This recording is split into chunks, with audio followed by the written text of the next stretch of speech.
Welcome to the Deputations and Presentation session of the Clarence Valley Council on the 21st of August 2025. I'd like to commence by calling on Councillor Yeager for acknowledgement of country, please. We acknowledge the Bundjalung, Gambangia and Yaegl people as the traditional owners of the land on which we all live and work. We honour the First Nations people's culture and connection to land, sea and community. We pay our respects to their elders past, present and emerging. Thank you. Our first presentation is by Mr. Andrew Ford. If I could ask Andrew to come forward to the table, please. And Andrew's addressing us, he's representing the Yamba Multi-Sports Collective Steering Committee. Up to you, Andrew. Just press the button. Ready. Just checking that, yeah, that's the right hand side. I do have some other speakers if they're allowed to come forward, or do you just want me to speak? You got 5 minutes if you want to. Got 5 minutes, we can split up. Yeah. So I'll start with good morning, councillors and staff. My name is Andrew Ford. Yeah, it was 10 when you were up there, Aaron. Yeah. My name is Andrew Ford. I'm chairman of the Yamba Multi-Sport Collective Steering Group, which represents at this point over 15 local sporting and community organisations across the Lower Clarence. Thank you for allowing us the opportunity to address you today.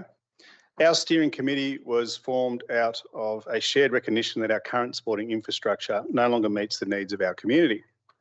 What began as individual clubs advocating for small upgrades has now quickly evolved into a collective vision for a regional precinct that could deliver widespread social, cultural and economic benefits. We are here to introduce this collective, clubs ranging from rugby league to cycling, netball to boxing, First Nations organisations to jiu-jitsu and triathlon, and seek your endorsement to move forward. This is a project grounded in shared purpose. We have spent the past few months consulting, refining and aligning our goals. What we present today is not just a wish list of upgrades. It is a strategically constructed multi-tiered development plan that addresses real infrastructure gaps, supports health and wellbeing and prepares our region for future growth. More clubs and organisations are joining us regularly. Just this past month, several groups have expressed their interest in becoming part of the steering collective. That momentum reflects a truth that we already feel deeply. This project belongs to the whole community. We see this as the beginning of a strong ongoing partnership with Clarence Valley Council, and we look forward to walking this path with you, and we hope today marks the start of that journey together. I'll hand over to one of my other speakers. Good morning, thank you. My name is Veronica Barker and I'll provide a summary of what the redevelopment includes.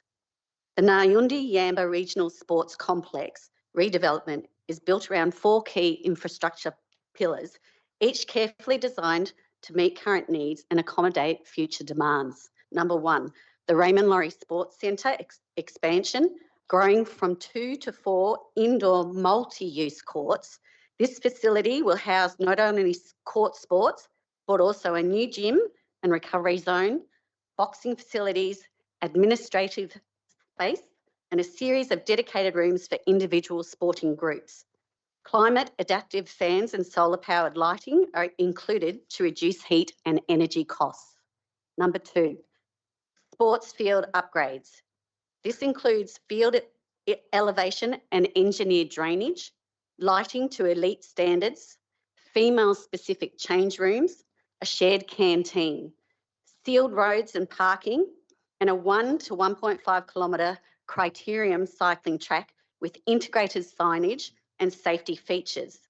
This track will double as a safe running lane and triathlon transition and competitive space. Number 3, a netball precinct. Yamba currently has no dedicated netball facilities. This precinct will include 6 outdoor multi-marked courts, 1 covered for wet weather training, solar-powered lighting, spectator seating and access to canteen and storage spaces. The design also supports shared use by pickleball, sports and regional gala days. Number 4, rugby league infrastructure. A second international size field, upgraded lighting, a new scoreboard, internal fencing, spectator shelters, A new amenities block and a covered entry booth will transform this into a venue capable of hosting representative events and NRL-affiliated development programs. Each element has been shaped through feedback from clubs, schools, First Nation communities, and user groups. These are shared, inclusive spaces designed not just to expand sport, but to connect people, build equity, and promote community pride. Thank you.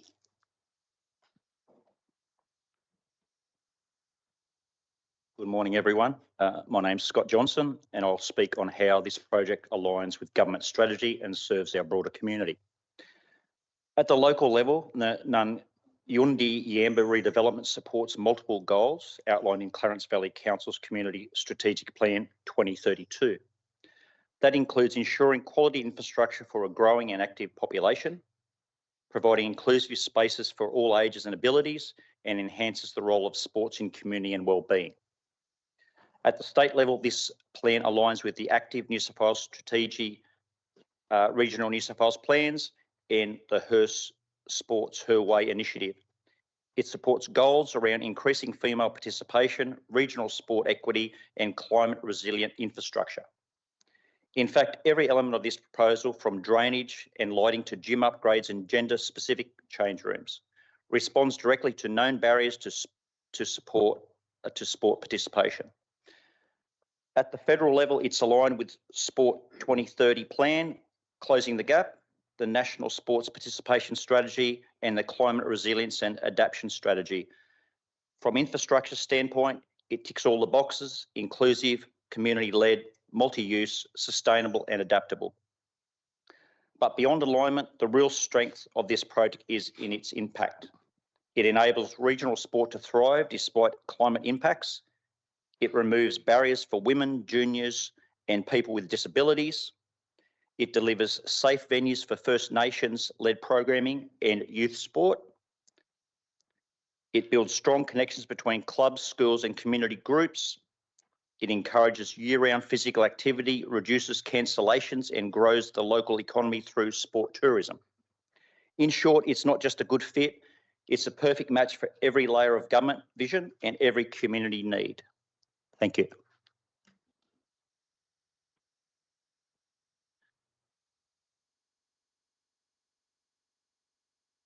Good morning. My name is Philippa Heyman, and I will conclude our presentation with a formal request and the path forward. We are here today to request Council's endorsement to move ahead with the planning and funding stages of this project. We are not seeking financial investment from Council at this stage, but we do need your formal approval to proceed as a collaborative partner. Endorsement will allow us to initiate formal costings and concept designs, apply for major state and federal grant funding, continue our consultation with First Nations communities, schools, and accessibility advocates, and begin refining timelines for a staged delivery model. This project is uniquely placed to attract multi-tiered funding. It supports equity, resilience, health, climate adaptation, economic growth, and youth development. And it's backed by a growing number of clubs and community stakeholders who are ready to get to work. We know how important it is for Council to see accountability and long-term viability. That's why we've structured our steering committee to include representatives from across the sporting, educational, and cultural spectrum. We're not just pitching a vision, we're committed to stewardship. On behalf of the Yamba Multisport Collective, we thank you for your time and your continued support of community sport and infrastructure in the Clarence Valley. We look forward to working closely with Council from here, and we're confident that together we can make this vision a legacy for future generations. Thank you. Yeah. Can I say that was a very well constructed presentation? Thank you. Any questions from councillors? Councillor Novak. Thanks, Mr. Mayor. I just wanted to thank the 4 speakers for the extraordinary presentation. It's just like, wow, okay. Really makes you want to believe in supporting you guys and supporting and advocating when we receive a professional presentation like this. And it's great to see that sporting codes that would normally be battling each other for grants are actually collectively working together. And I think myself, that is the strength of what you've actually presented. So congratulations. Councillor Clancy. Yeah, I do actually have a question. Thank you. Yes. Yeah, thank you. That's very impressive.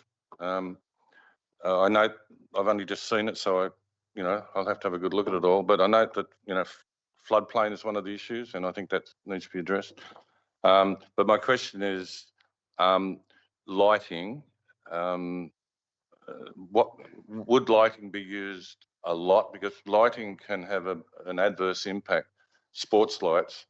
If you go down to the Geelong Cats field, it's incredible, the lights. So have you considered trying to minimise the lighting impacts on the night sky and on the wildlife, because it can be a real issue? Yeah, no, come forward. Yeah. Thanks, Greg. In relation to the current lighting that we do have at the fields, which multiple users, including soccer, touch football, the lights are not at a standard like requiring for North Coast football, for instance, that they're not at the standard that they require. So for us to have higher level standard games there, it won't happen. So the lights are not at the standard we need them at to grow all of our sports, touch football too, to have major events there, national events and things like that. They don't meet the standards. Would you be able to consider lights that, were down rather than out, sort of the... We're happy to consider any options, whatever we can do to make this successful and to grow all our sports in an area where 100% on board, whatever's going to be best for, the bigger purpose, basically. Yeah. Okay. Good. Thank you. And Add to that, Greg, in terms of it's old technology sitting there at the moment, not Yeah. LEDs or any of those Yeah. low energy alternatives. So that's what we would look at. Yeah, sure. And even the solar aspects of powering that, but definitely in terms of design to minimise the impact on the would be local good. environment as well. Yep. Good. Thank you. Mr. Mayor, can I ask a question, please?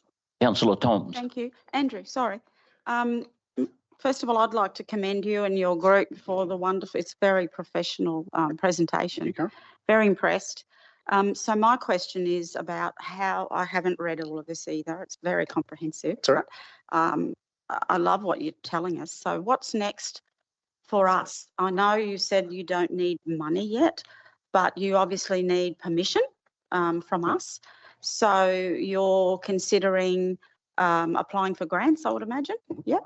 So that's why you need a resolution from us to give you support to go ahead. Yeah, there's multiple ways of looking around it. One of those is engaging companies that do this kind of work, in that we've done our consulting amongst ourselves of all of our needs. We've put that down, figured out how we can make that multi-user. But then the next part is going to companies and going, can you step forward with us, help us put this together in a staged development? It's too big to be a one-off development. Yeah. It needs to be staged. How they can help us move forward with that, even in designing and costing. Okay. We can't do that if we do all that time and we spend that money getting these firms, and then council at the end is going to say, well, actually, no, we don't. No. Yeah, so it's more getting the tick for us to start moving ahead and seeing what aspects of this are viable, what can we and can't we do. Okay, thank That's what you. we're looking for. And so, yeah, we need to understand what our unintended consequences are for saying yes. I mean, I want to say yes right now. I think it's wonderful. But we need to understand what. Yeah, so it's still yes moving forward. For the ratepayers. But even grants, you would still need, council would still need. Yeah, and of course, and I don't think that'll be an issue. No. But I can't speak for everybody. Yep. So my other question is, you mentioned the community strategic plan a couple of times. So clearly you've assess that it's part of that, which I'm sure it would be. Yep. But my other question would be, did you actually, your group, did you actually come and talk to the staff when we were talking to our community about what their vision is for the future for the next 10 years? Spoke to multiple staff. Great. And whether or not that was added. No, that's cool. No, that's No. wonderful. So we've had those conversations over years, and some of those staff who we did speak to are no longer with council. Yes. Okay. Yeah. But that's okay. I'm sure it's captured and it sounds fantastic. So Yeah. congratulations. No worries. Thank you. Thank you. General Manager, I believe, has a question. It's not really a question. It's more a hi. I'm the general manager. I'm aware of what it is you're doing. We're also, as you know, we're undertaking our sports open spaces and sports facilities strategic planning at the moment, councillors. So we will keep communicating with the group. And I think you're probably in conversation with Rachel and some of the rest of the team at the moment in any case. So in terms of next step forward, just a reminder, councillors, the land is actually owned by council, and so council needs to approve any grant applications or development or anything else that goes on there, but to assure you that actually we see great value in this as well. And so really keen to work with the group going forward and see what we can do there at those sports fields. So thank you.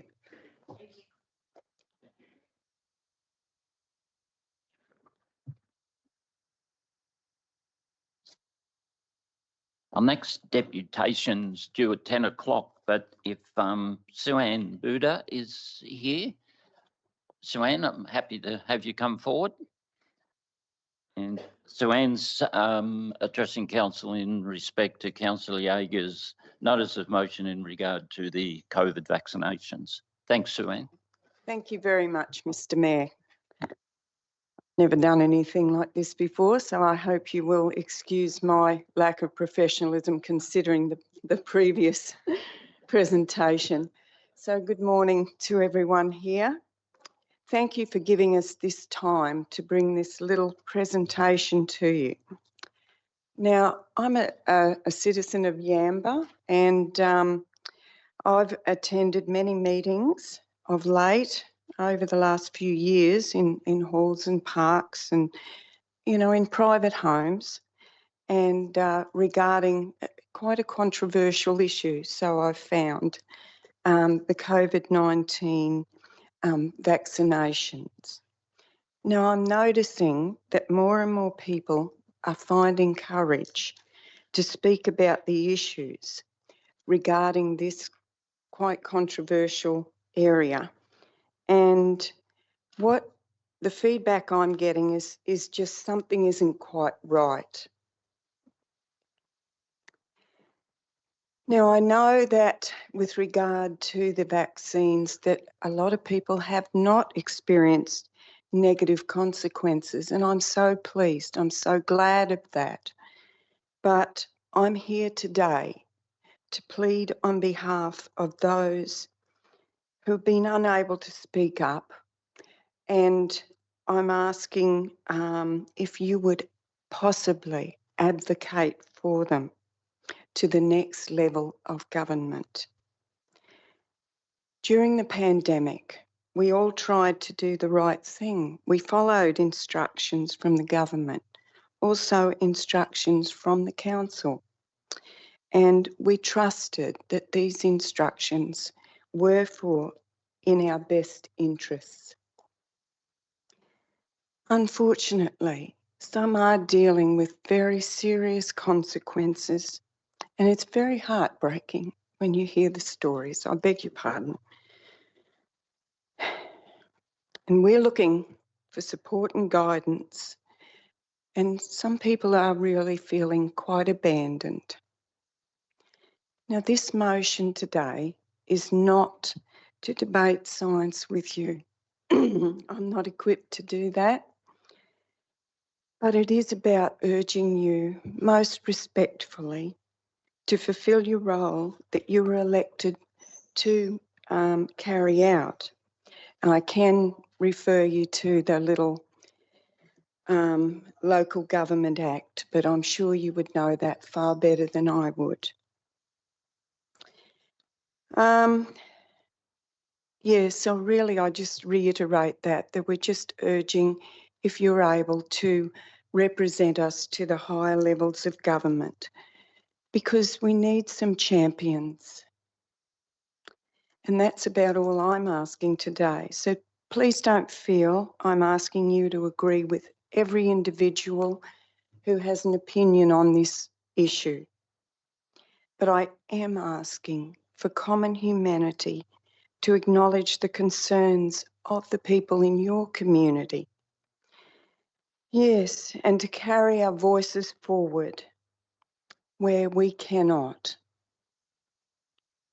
Surely I'm asking that this is not too much to support this motion, and along with 16 other councils, so I'm informed, and I have seen on YouTube other presentations from councils, even one that I know off the top of my head, the Port Macquarie Hastings Council here in New South Wales.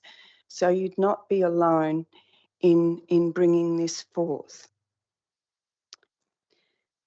So that's about all I've got to say. Thank you for your time and attention.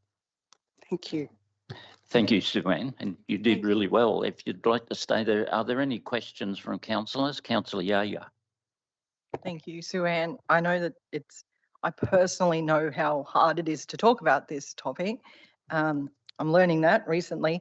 I just wanted to double check with you that you understand, sounds like you do understand, but council doesn't have any authority over regulations and things like that. This is purely to advocate Yes. for Yeah. questions to the government. Yeah. Yeah. Okay, thank you. All right. Do I have any other questions? No? Yeah, Councillor Johnston. Hello. Are you opposed to vaccinations in general or the COVID vaccine in particular? No, I'm fully vaccinated, and I don't disagree with any reasoned medical opinion, but I've just noticed with a little bit of research, I'm not a great, well, I suppose you would call it rabbit hole diver, but I have noticed on my YouTube feed there are very competent professionals now. And if you look to the US and the Senate hearings that were over there, and who've been put into positions now, are very competent medical authorities right at the top of their professions. And yes, so I've listened to those sort of people, and yeah. Thank you. Did you get vaccinated against COVID yourself or not? Yeah, but that's one thing I found a bit disturbing during the whole time period was up until this point I was under the understanding that our medical information was to be kept private. Now, I'm not averse to telling you I didn't get that one. I don't really feel I need to get flu vaccinations as such, because over the years I've talked to people who did have rather nasty reactions to them, and I thought, oh well, I'll just live as healthily as I can and you know, try natural sort of immunity. But you know, members of my family have, and I beg your pardon. I've not personally experienced any known deaths within my family, but I have spoken to people who have. And yeah, and all I'm asking is that we just care for people, because I just see there's such division in our community. It's so sad. I'm sorry to be emotional before you. But, you know, life is not just black and white issues sometimes. And when you first hear something, you think, oh, yes, that's right. And then you hear someone else's opinion. And, you know, all I know is if we just try to listen to each other, we can find the right path through without condemnation and recriminations. And that's my jolly phone, so I beg your pardon for that. Thank you very much. Thank you very much, Sue Ann. Now, is Mr. Anthony Tremaine with us? Anthony, if you'd like to come forward, and Anthony's also speaking in relation to the notice of motion on the COVID-19 vaccinations. Thanks, Anthony. Talk about taking the stage after Elvis. Good morning, councillors and staff. My name's Anthony Tremaine. I've been a practitioner, author and researcher in healthcare, bodily function and performance for over 40 years. Initially as a chiropractor, followed by 5 years in the USA researching and lecturing. I have 5 minutes, correct? Yep. Then as founder and developer of the neurospinalogy profession. My work has included many research articles and authorship of multiple textbooks and papers in the realms of neuroanatomy, neurophysiology and spinal dynamics. In 1996, I started a private college specifically for the delivery of the Advanced Diploma of Neurospinalogy, which I wrote in its entirety and gained government accreditation for. The college had branches in Sydney and California, and I served as the principal, head trainer and director of college practices. However, that all changed dramatically in 2020 when we were left with no choice but to close our doors, when New South Wales public health orders dictated that students could no longer attend classes and members of the public could no longer attend the college practices. The many dissenting voices from healthcare, body performance and scientific communities in the face of these orders were largely ignored and in some cases suppressed. Among those voices was Dr. Carrie Mullis, who was awarded a Nobel Prize for developing the polymerase chain reaction test, or PCR test as it's come to be known, which was at the very heart of the COVID-19 event because it was used to test for COVID-19. Mullis himself openly and regularly stated that the PCR test was incapable of detecting infection, yet not one mainstream media organisation reported this, even though it would have had a dramatic effect on the whole thing. Authorities across all levels of government, supported by a very eager mainstream media, continually push for more and more testing, more and more injections, the continued use of face masks, implementation of physical distancing, and full-blown whole community lockdowns. The Mayor of Clarence Valley Council at that time, obviously with the community's best interests at heart and with the information he had, publicly urged residents to continue being tested even if they exhibited the mildest of symptoms, and called on the New South Wales Government to increase vaccination resources for the area. The General Manager of the council at that time, who I grew up with in Morialda, don't admit that very often, also spoke out publicly, stating that residents who attended an anti-lockdown protest in Grafton in August of 2021 were inconsiderate and could jeopardise and extend lockdowns. He added, "We know the Delta variant of COVID-19 is far more contagious, how easily it can be transmitted, and the increased risk of hospitalisation or deaths and incidents like these protests can jeopardise the safety of our community." However, we now know that COVID-19 was in large part a pandemic of testing. We also know that the PCR test could be set up to find alleged viruses in almost anything or anyone at any time. There are now volumes of evidence of a causal link between COVID-19 injections and a wide range of injuries, disease conditions and deaths. There is also irrefutable evidence of DNA contamination in these injections, which may have far-reaching long-term ramifications for many residents. Some of that evidence was presented at a public meeting of concerned residents in Maclean on the 13th of July 2025. My family and I moved to the Clarence Valley in late 2021 when we could no longer operate our college and practices. Due to public demand, as the word got around, I began practicing neurospinalogy here, and I'm regularly confronted by residents who have had their lives dramatically and in many cases irrevocably and permanently changed by injuries directly related to COVID-19 injections. I'm here only to ask that Clarence Valley Council again speak up, to provide a voice for community members who often feel that they don't have one, to let it be known as an authoritative voice in the community that it is now officially recommended that children under 18 should not be given these injections, and that anyone of any age should do some serious research and due diligence before subjecting themselves to any more.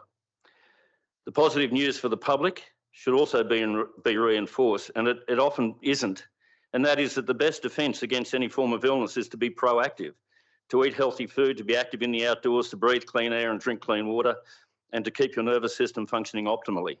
It just so happens that we have the great fortune to live in one of the best places on earth to take advantage of these things, as evidenced by some of the previous speakers and their sporting development. So I strongly urge all councillors to support Councillor Yeager's notice of motion. Thank you very much.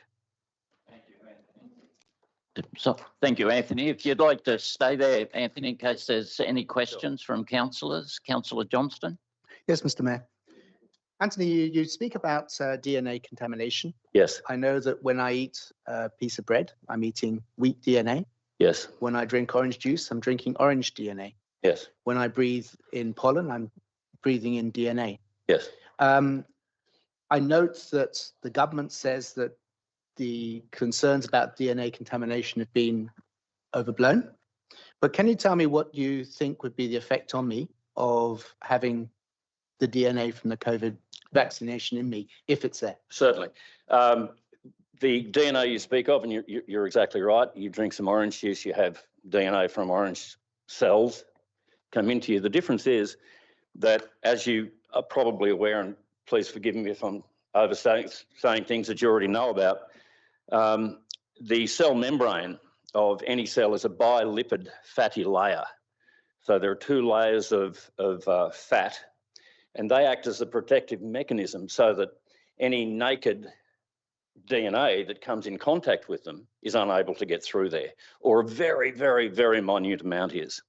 The difference with the mRNA vaccines is that in the mRNA, they become not naked DNA anymore. They are actually wrapped in a nanoparticle sac, which is also made of fats. And so when it comes in contact with the cell membrane can't recognise that that isn't supposed to go in there and is able to pass freely into there, so that the cell becomes majorly contaminated with wild DNA that isn't supposed to be there. That's the difference. So I'm aware, obviously, that's the way that viruses transmit. They make our own cells into factories for themselves. But I have to question, I've got 13 trillion cells in my body. Why... 50 trillion. Sorry? 50 trillion, yes. Depends how big I am, I suppose, doesn't it?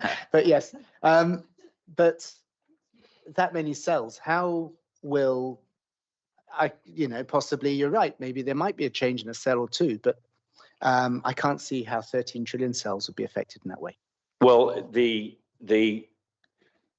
vaccine, the injection is delivered directly into the bloodstream and into the lymphatic system. And so all those protective mechanisms that occur for those 50 trillion cells are now disengaged. And so every cell in the body is affected.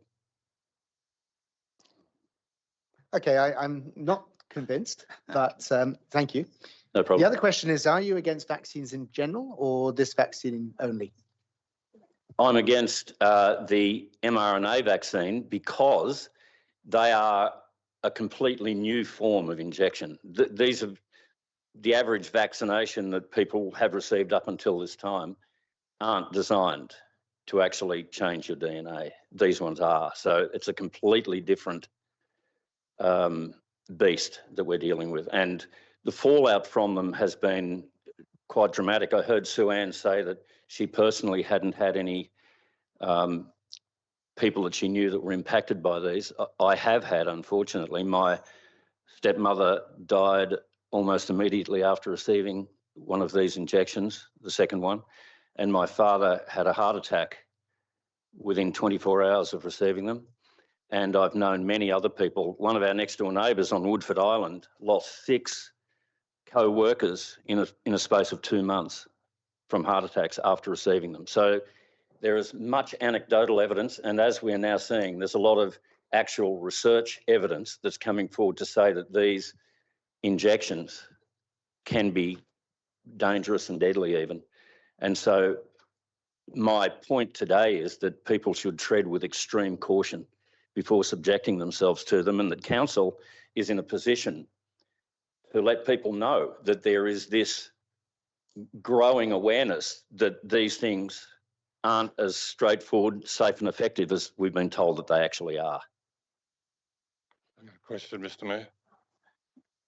Yep, Councillor Clancy. Yeah, I've got 2 questions. Yes. One, yeah, thank you. Look, yeah, I think it's wise to be wary. I didn't get an injection straight away. I waited until it was in the area and all that sort of thing. So Yep. I'm a scientist, Yep. so I look at facts.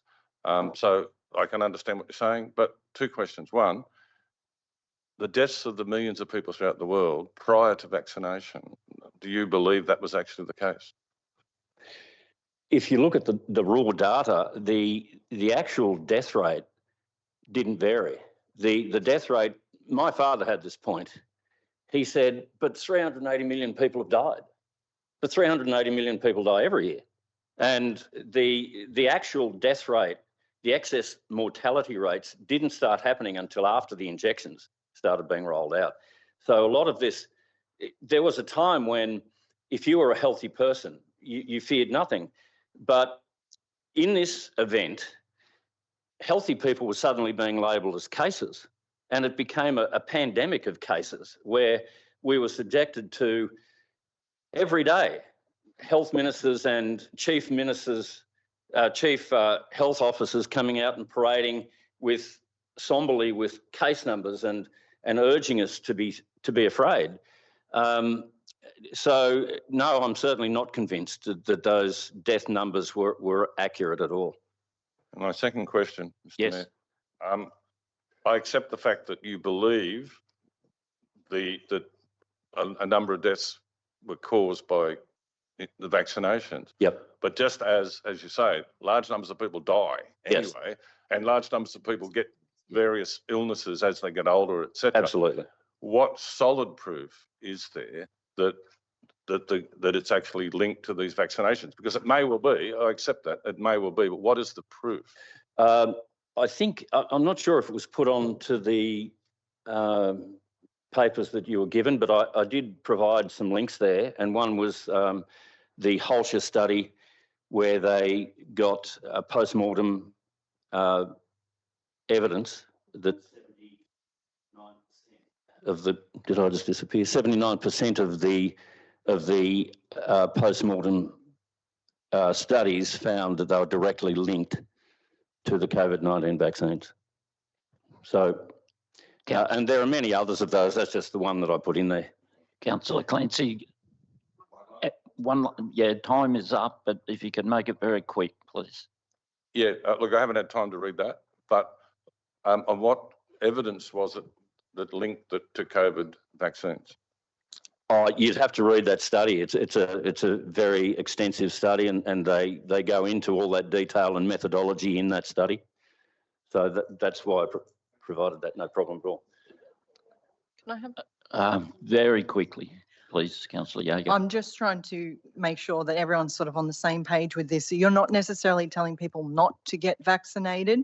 You are saying that it is a good thing to have the information, all the information.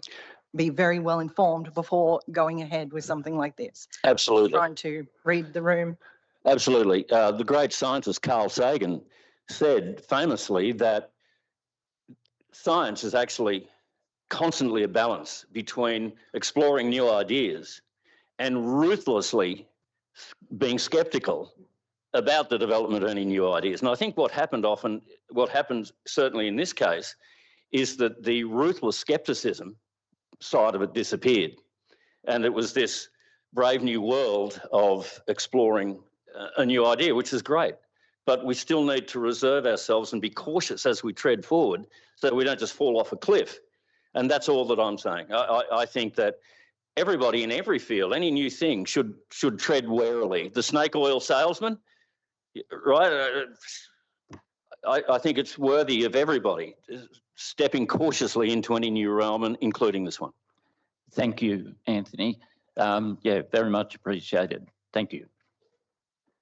Our next deputation is from Mr. Robert Parker. If Robert's here, if he could approach. And Mr. Parker's talking in relation to item 715, the proposed two-lot subdivision and multi-dwelling development in Golding Street, Yamba. Thank you, Robert. Good morning. I'm Robert Parker. This is an objection to the proposed DA 2022-0776 30 Golding Street. I reside in Grevillea Waters Lifestyle Village, next door to the proposed three-storey development. I'm one of many aged residents very much concerned by this proposed development on an identified flood-prone site with no safe evacuation route and a housing style that is out of character with the surrounding area. Objection A, no safe evacuation routes exist during extreme weather events affecting Yamba. The 30 Golding Street flood evacuation plan submitted by BMT will fail in a flood. This was shown in 2022 when Golding Street was impassable for nearly a week. There was no access to Yamba Road and even emergency vehicles were unable to access our village to help. The entry to 30 Golding Street was under floodwaters for all of this time, so no safe escape route is available. An overview of flood evacuation route options outlined by BMT are misleading as there is no safe evacuation route during heavy rain events or flooding. See flood evacuation, page 20, section 3, table 3. Firstly, I was present during the 22 floods and observed what really happens during severe flooding. The entry point for this proposed development is via Golding Street at a point seriously impacted by floodwater, as Golding Street flooded up to the roundabout at Yamba Road, impacting houses all along Golding Street. The site of 30 Golding Street was up to a metre deep in floodwater, as observed from my back deck and based on floodwater marks left on the trees in 30 Golding Street. There are many flooding photographs previously presented to you in folder form in relation to this. The other two proposed escape routes by BMT in their report do not exist currently or will even be unavailable in the foreseeable future. Second, Yamba Road gets cut off at Palmer's Island and near the Yamba Marina during flooding. Therefore, no safe escape route exists from Golding Street into Yamba Town Centre or out of Yamba. There is nothing in the BMT report to suggest a flood like what it experienced in 22 will not occur again without warning. Another objection, flood impacts. According to the New South Wales Minister for Planning and Public Spaces, Paul Scully, no development should occur on any floodplain site in New South Wales.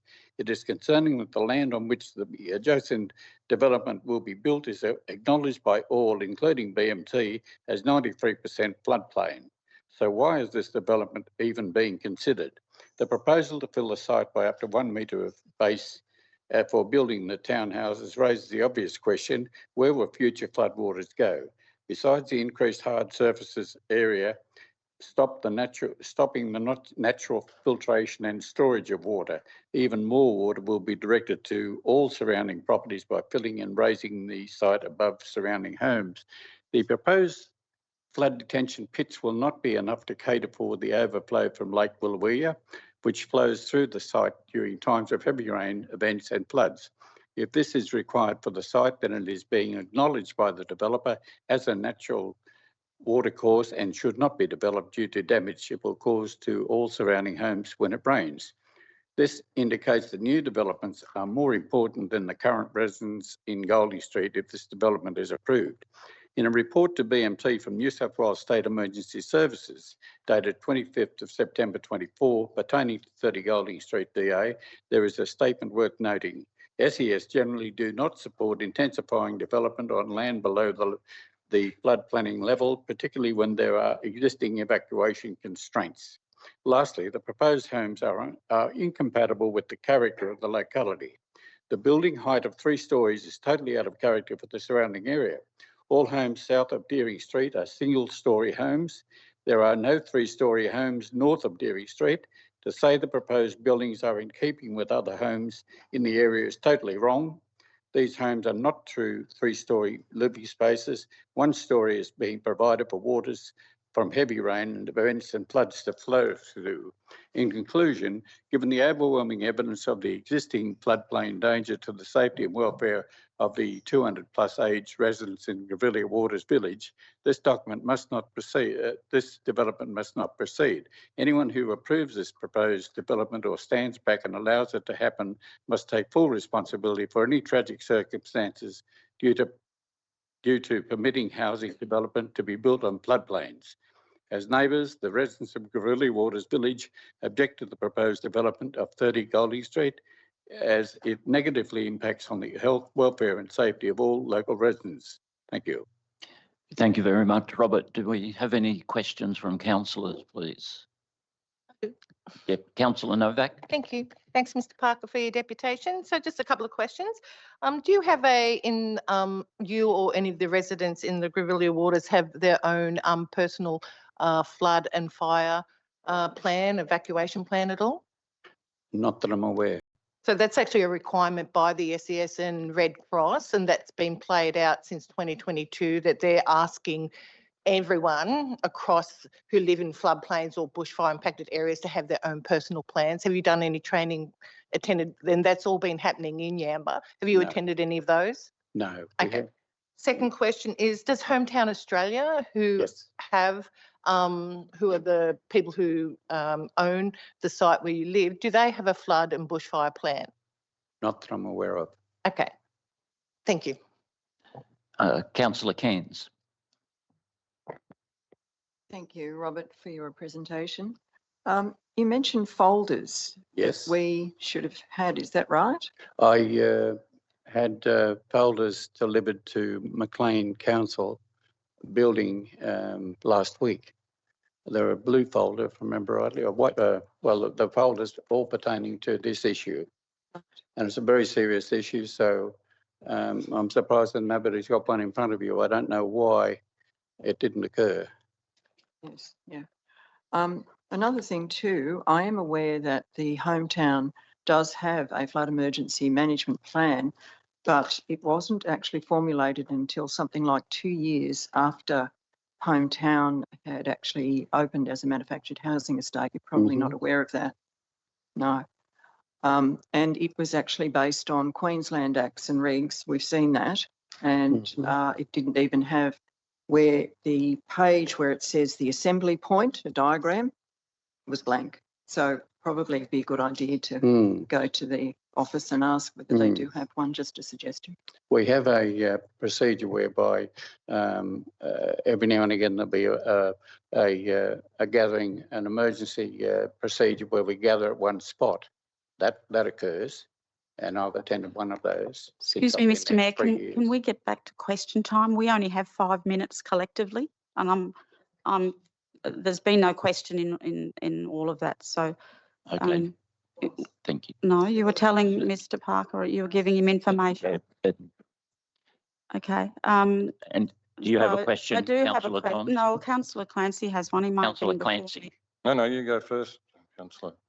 Thank you, Mr. Parker. I do. It does ring a bell, actually, your presentation, but it could be. Is it similar to the one that was handed out to councillors a year or more ago for this same development? I know I received a brown envelope with a very professional presentation in that. Is that what you're reading out now, or is that something different? This is different. Okay, thank you. Okay, thank you. I look forward to having a look at the other one. But another question for you, please. The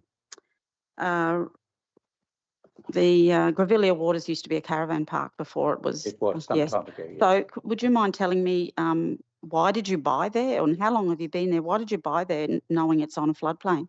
Well, I like the area, but more importantly, one of the neighbours on Golding Street told me that he applied to the council, the then council, at one time when he wanted to do modifications to his house, and was told that he couldn't do anything because his house is on a floodplain.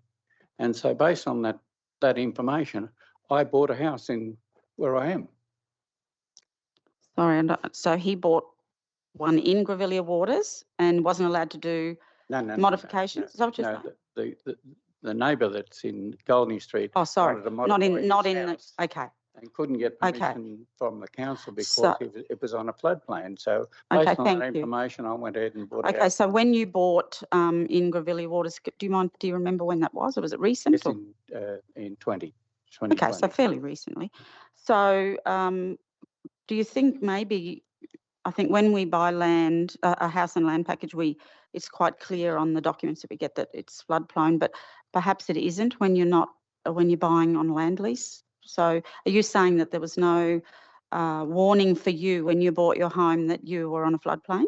Well, I can't get flood insurance, and I don't think anybody. You didn't know that when you purchased? I knew that you couldn't get flood insurance. I knew that. Excuse me, Mayor. Okay, thank you.